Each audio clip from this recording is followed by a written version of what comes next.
Hello, my name is Carleen Klumpp-Thomas. I am the lead for our automation group at the National Center for Advancing Translational Sciences, or NCATS. Today I will speak to you about enabling sustainable laboratory practices through flexible automation. Before I begin, I would like to thank Navjot Kaur for inviting me to give this lightning presentation, as well as Carol Garner for helping me through the logistics. I'll start by giving a brief overview of the history and mission of NCATS. Our overall mission is to bring treatments to patients faster. We started as the National Center for Chemical Genomics, founded in 2004 as part of the MLPCN. The mission was to enable outside collaborators with the resources to screen large chemical libraries with the goal of developing potential therapeutics, focusing on rare and neglected diseases. Given that every project initiated from external collaborators, we had no way to predetermine what particular assays would come to the center. This required us to be prepared for a wide scope of assay types. The requirements of a diverse set of assay types, coupled with the large size of the chemical library and other biologics, siRNA, large molecules, etc., forced us to evaluate and develop an overall screening strategy. This strategy introduced new assay types which require a broad scope of consumables in order to execute them as an automated screen. That said, we are constantly evolving our platforms to incorporate new technologies to enable better science. Speaking about this vast use of consumables, where does this plastic waste go? The field we work in, including and especially high-throughput screening, discards 99.999% of the plastic used after one use. We are contributing a huge chunk of the 150 million tons of plastic trashed every year. This is an article from 2017 I like to show. Although it's a little outdated, it's still extremely relevant, if not more so. The sad claim here is that there is now enough plastic to form a permanent layer in the fossil record. Think about that. Polystyrene, polypropylene, and other plastics make up the majority of the waste we generate from microplates, pipette tips, cell culture flasks, and more. The biggest hurdle to fixing this problem isn't a technical one, but more of mentality. Everything in the science field is treated as disposable. This is not sustainable nor necessary for the sake of our planet and future generations. In a few slides, I will come back to what NCATS is doing towards making its processes more sustainable, but this slide is to plant an important seed. Now I will switch gears a little and talk about flexible automation and the installation of our mobile robot. Biosero performed the install training and our site acceptance testing on March 11th of 2020, which this video is from. Alas though, 1 week after install, we began life in a pandemic. Green Button Go, or GBG, and other onboard device software runs on a new computer mounted on the Omron base. GBG is used to integrate the Omron with a precise direct drive robotic arm and the Cognex vision system. You begin setup by mapping the area of operation using the mobile planner software with the Omron base. Omron uses a safety scanning laser as its primary guidance to navigate, comparing the laser readings to a digital map stored in the platform's core. The laser is backed up by a low front laser, 2 rear-facing sonar pairs, a front bumper, a gyroscope mounted on the platform core, and encoders and hall sensors on each drive wheel. Many features exist within Mobile Planner, such as defining keep-out zones to avoid potential collisions in tricky areas, which we used around our eye wash, actually. Next, the Cognex vision system needs to be calibrated and focus values set in the Insight Explorer software, using the checkerboard slab and your QR codes, which should be at the same height of your labware nest. Positions further from the QR code will have less accuracy, so it could need multiple for one device, depending on how large the deck is. Once the vision system is calibrated, you teach the pick and place locations with GBG and the precise arm, which is just like your standard teaching process. The autonomous intelligent vehicle works collaboratively. If a human gets in the way, it will e-stop, wait a few seconds, and recover with no intervention necessary. NCATS has recently been working towards automating more of our chemistry methods, and this is what actually spurred the idea to accomplish areas of this using a mobile robot, which gives us flexibility without the commitment to buying or building a larger integrated platform. We decided to tackle portions of our analytical sample preparation process first, since these require a lot of human transport of samples to various devices. The plan is to take our Sirius Omnitasker, which was custom built for analytical sample preparation specific to our workflows, allowing multiple labware types, decapping, vortexing, labware shuffling with a 6-axis arm on a rail, liquid handling, and more, and integrate it with our Hettich Combi Dancer evaporator.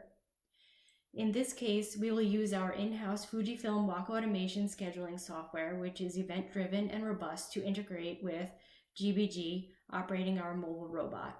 Creating the driver for the Omnitasker has been straightforward so far, but the Combi Dancer will be interesting as the API and command sets are bare minimum and the device was not designed to be integrated. Mechanically, there were some modifications necessary to ensure this would be successful, including installing lowered benches to allow access by the mobile robotic arm, and with the evaporator labware nests located 6 inches below the instrument opening, a custom solution to load and remove the tube racks was designed by Biosero, shown next to the photo of the Combi Dancer in the diagram. The mobile robot unlocked unlimited possibilities, and we plan to implement its use in more ways, which will be shown shortly. Back to the idea of needing more laboratory sustainability. A little more than 3 years ago, we optimized and validated the use of our Tipnovus Mini automated pipette tip washer and dryer for use in cleaning 384 tip racks for reuse in our functional genomic library preparation process, which includes stamping anywhere from 6 to 384 well plate sets of siRNA and sgRNA screening collections. This process uses hundreds of thousands of pipette tips each year. We integrated our Tipnovus Mini onto an existing robotic platform used for cherry-picking siRNA to prepare source plates for follow-up to larger screening campaigns. This increased usage and capability of the system. I quickly want to cover that we validated this tip cleaning for reuse process in 2 ways. One was to alternate columns of killer siRNA as a positive control with negative control siRNA, then use clean tips to prepare an assay-ready plate, and then wash those same tips, flip the plate around, and use them to create another assay-ready plate. If there was any carryover of killer siRNA, there wouldn't be stripes. Second, 2 preparations of a small human kinome library were used for screening, one with new tips and a second with wash tips. Correlation between the 2 sets of results were excellent, using a standard reverse transfection protocol and a luminescence viability readout with cell titer glow. All functional genomic screening library preparation has been performed with clean pipette tips. No limit on number of uses, and the data remains equivalent to that using new tips for over 3 years now. This got us thinking about other areas we use massive quantities of polypropylene pipette tips. Of course, being a high-throughput screening center, we also prepare thousands of chemical compound screening source plates each year, and along the way, once again, we are using hundreds of thousands of pipette tips to compress 384 well sources into 1536 well format. And since we perform quantitative high-throughput screening, these are anywhere from 5 to 15 point dilutions per set of compounds. Multiple copies are stamped out as well for use on our primary 3-arm robotic screening platform, shown on the right. Recently, we purchased a system collaboratively built by Biosero and Granova, which uses Green Button Go scheduling software for operation and incorporates the integration of a precise robotic arm with our second Tipnovus Mini tip washer, and it gives us 20 locations to work with. On the bottom right, the GBG process shows tips are cleaned and dried, then returned to their original location. We can do it this way, or we can have 10 starting tip boxes which are washed and placed in new homes, pending how critical it is for the holder to be untouched by dirty tips. On the left, you see a simple GBG method where a dirty tip rack is moved to the wash drawer of the Tipnovus Mini, and the upper right diagram is clearly the system layout. This will be our tip washing island to be dedicated for cleaning tips for reuse in pipetting compounds in DMSO. This system was laid out specifically to be readily integrated with our mobile robot. Finally, to drive the point home, here I am showing the Biomec FXP used for compound library plating, and to the right of it, our system used for stamping functional genomics assay-ready plates for screening. Both processes, as I explained, use hundreds of thousands of pipette tips each year. Combined, we are probably nearing 1 million tips. Nevertheless, tons of plastic waste is generated, which is handled as biohazardous and chemical waste, all in the giant drum on this slide. This is anything but sustainable in normal times, but now as we experience back-ordered consumables during the pandemic, it can also halt your operations altogether. Here we are showing the same two operations, but the only difference is that they are now sustainable. The mobile robot can be used to transport dirty tips to their respective integrated tip cleaning systems, and then they can be autonomously transported back for reuse in those same processes. The inner loop of arrows are designated for tips used for functional genomics samples, and the outer loop of arrows to tips used with compounds in DMSO. We are no longer reliant on vendors to replenish our stocks, causing us to suffer the twofold problem of delaying the ability to execute experiments and not being sustainable. Instead, we have just the opposite. Additionally, the mobile robot brings modularity to another level and gives us fully integrated systems without the need to potentially have to redesign and relocate.